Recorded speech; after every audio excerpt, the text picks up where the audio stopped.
Bien, je suis venu saluer les policiers ici dans le 19e arrondissement, mais c'était surtout un message pour leur dire que je sais que pendant ces périodes très difficiles d'émeutes délinquantes, ils ont été présents, ils ont été valeureux et ils ont été courageux.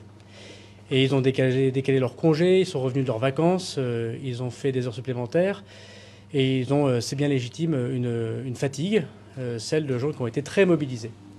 Alors en plus de cette fatigue, ils ont aussi vu que des partis politiques évoquaient le fait que la police tue, on leur crache dessus, on les insulte, on les vilipende.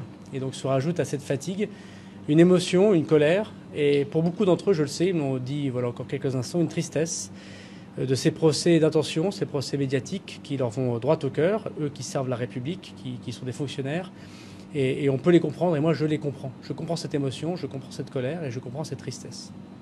Alors ce que je veux dire ici, c'est que les policiers, je sais que l'immense majorité de la population française les soutient. Je veux leur assurer de toute ma reconnaissance, de tout mon soutien et de toute ma confiance.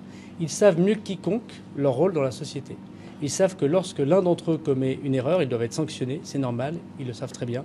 Mais ils le savent aussi qu'ils ont besoin d'avoir le soutien de leur ministre, ce que je suis venu leur répéter, et le soutien évidemment de leurs autorités hiérarchiques. Monsieur le ministre, hier, Eddy, dans une interview, ce jeune qui a reçu un tir de flashball lors des nuits d'émeute à Marseille, se dit choqué par l'indifférence des plus hautes autorités de l'État. Qu'est-ce que vous avez à lui dire ce soir, d'autant que beaucoup de monde a été choqué en découvrant son visage défiguré? Moi, je ne commande pas les affaires judiciaires en cours. S'il y a eu faute, elle sera sanctionnée par la justice. Je veux évidemment apporter mon soutien à toute personne qui se sent blessée, comme je l'ai fait évidemment au lendemain, voire le jour même de l'affaire Nahel. Mais je veux aussi dire que les policiers, ils ne réclament pas l'impunité, ils réclament le respect. Les policiers ne réclament pas être au-dessus des lois, ils ne réclament de ne pas être en dessous des lois.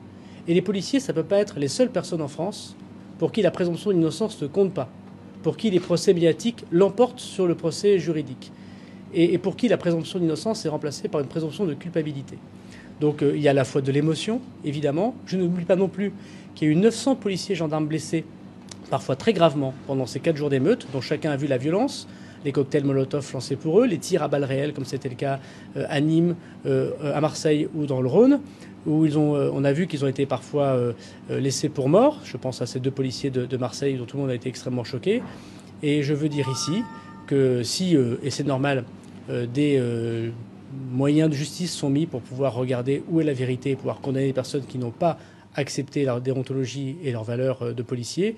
Je ne veux pas confondre ces quelques-uns avec l'immense majorité de ceux qui aujourd'hui se sentent, je pense qu'on peut le dire, touchés par le manque de respect qu'une grande partie des médias, qu'une grande partie du monde politique leur accorde. Ce week-end, le DGPN, qui est juste derrière vous, a dit qu'avant un éventuel procès, un policier n'avait pas sa place en prison.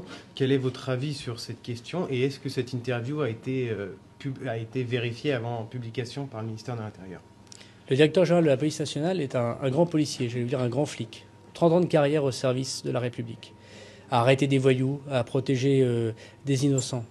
Et je vais vous dire, je souhaite à tous ceux qui ont craché sur le directeur général de la police nationale, qui l'ont insulté, la même carrière, le même service au service de la République. Le dire qu'il n'est pas démocrate, le dire qu'il n'est pas républicain est une insulte vis-à-vis de la carrière de ce fonctionnaire qui a risqué sa vie des centaines de fois pour nous protéger. Donc c'est un excellent directeur général. Il a parlé comme parle un chef vis-à-vis de ses policiers. Je le soutiens totalement et je suis très fier que ce soit mon collaborateur.